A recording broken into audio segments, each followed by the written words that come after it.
সেই জন্য খরচের চিন্তা করার ওর কোনো প্রয়োজন নেই। আমি সবকিছু সামলে নেব। হ্যাঁ ছোট মা, কুলের মায়ের চিকিৎসায় এতটুকু আমি কমতি হতে দেব না। আমি ডক্টরের সঙ্গে অলরেডি কথা বলেছি। আমার মায়ের চিকিৎসা। বৌমা, তুমি স্নান করে খেয়ে একটু বিশ্রাম নাও। যাও। এসো ফুল।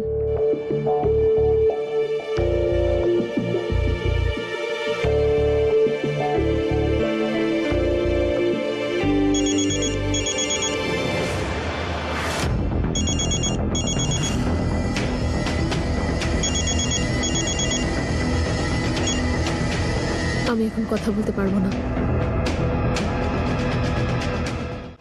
এসো। বলুন।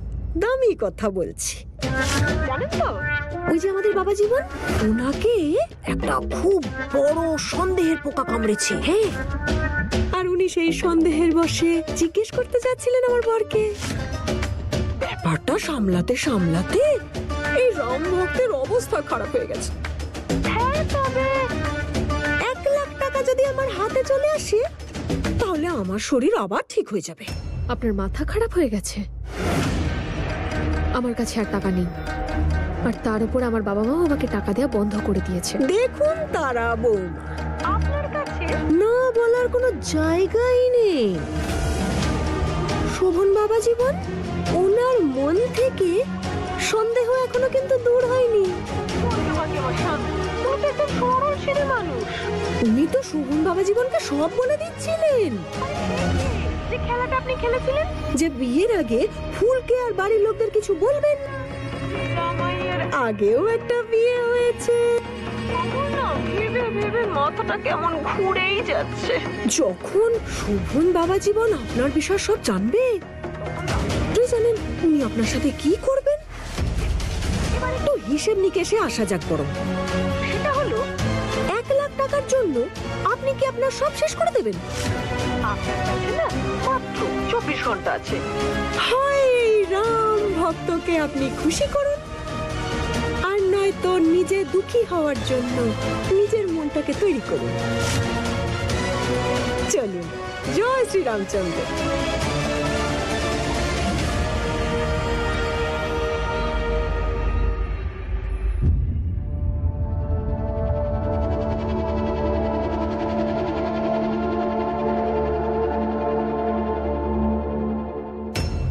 আজ খুব কষ্ট হচ্ছে আমার গো, বুকটা ফেটে যাচ্ছে কষ্টে। তুমি দেখলে তো নিচে কি হলো। এখানে কারোর চোখে আমার জন্য কোনো সম্মান নেই। কি বলেছিলাম আমি তো ফুল বৌমা আর ওর বাড়ির লোকের কথা ভেবেই বলেছিলাম, কিন্তু তুমি দেখলে সবাই কেমন আমাকে কথা শোনালো, যেন আমি ফুল বৌমার সবচেয়ে বড় শত্রু। এখানে একটুও সম্মান নেই আমার। না সরোজ, তোমায় এমন কেউ কিছুই বলেনি, আমি ছিলাম ওখানে। তুমি একটা সাধারণ কথা নিয়ে। এইটুকু কথা? যদি তুমি আমাকে সম্মান করতে তাহলে তোমার এইটুকু কথা মনে হতো না। বুঝতে তুমি যে কিভাবে অসম্মানিত হলাম। আচ্ছা ঠিক আছে, নিজের বুকে হাত রেখে বলো যে সত্যি তুমি আমার সম্মান করো। হ্যাঁ অবশ্যই, আমি তোমায় সম্মান করি। তাহলে ঠিক আছে, আমাকে এখান থেকে চলে যাওয়ার অনুমতি দাও। মুক্ত করে দিন এই অপমানের জীবন থেকে। এমনিতেও আমি চলে যাওয়ার কথাই ভাবছিলাম। একটা কথা দিয়েছিলে তুমি আমায়, আর সেটাও তুমি রাখতে পারোনি।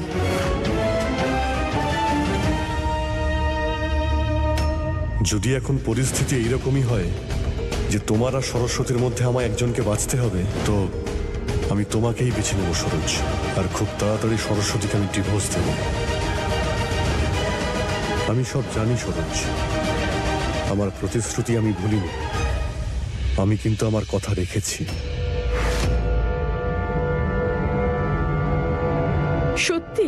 হ্যাঁ, সরস্বতীর সঙ্গে ডিভোর্সের পেপার সব রেডি হয়ে গেছে।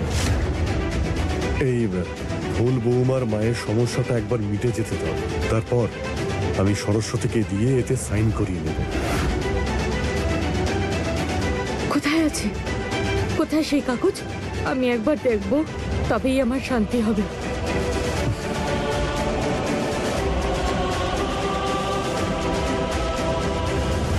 এই দেখো।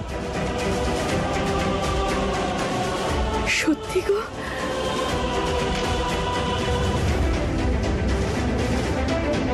আমার প্রতিশ্রুতি আমি ভাঙিনি সরোজ, আমি আমার কথা রেখেছি।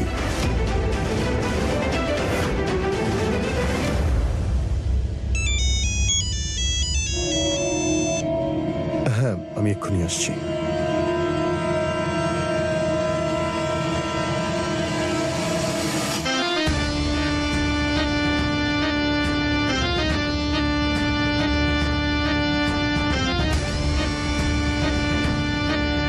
আমি কোনো স্বপ্ন দেখছি না তো?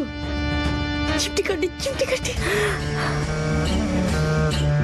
ব্যাস একবার ওই রোগীটা ওই কাগজে সই করে দিই, তারপরে এই বাড়ি আমার, এই বাড়ির গদি আমার, এই বাড়ির চাবিও আমার। যত তাড়াতাড়ি পারি আমাকে হাসপাতালে ফিরে যেতে হবে। ফুল আবার কোথায় যাওয়ার জন্য রেডি হচ্ছে এই সময়? কি করছো তুমি? রেডি হচ্ছ কেন? হাসপাতালে যেতে হবে।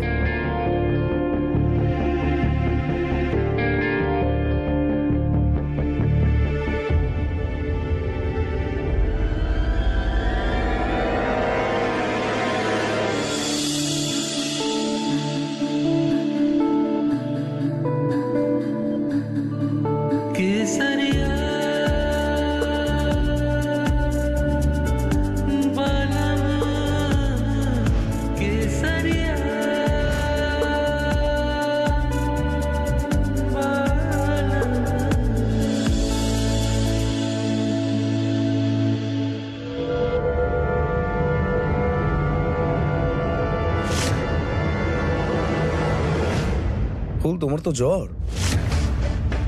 দেখো, আমি তোমার মামার সঙ্গে কথা বলেছি, ওখানে সবকিছু ঠিক আছে। তুমি একটু রেস্ট নিয়ে নাও এখানে।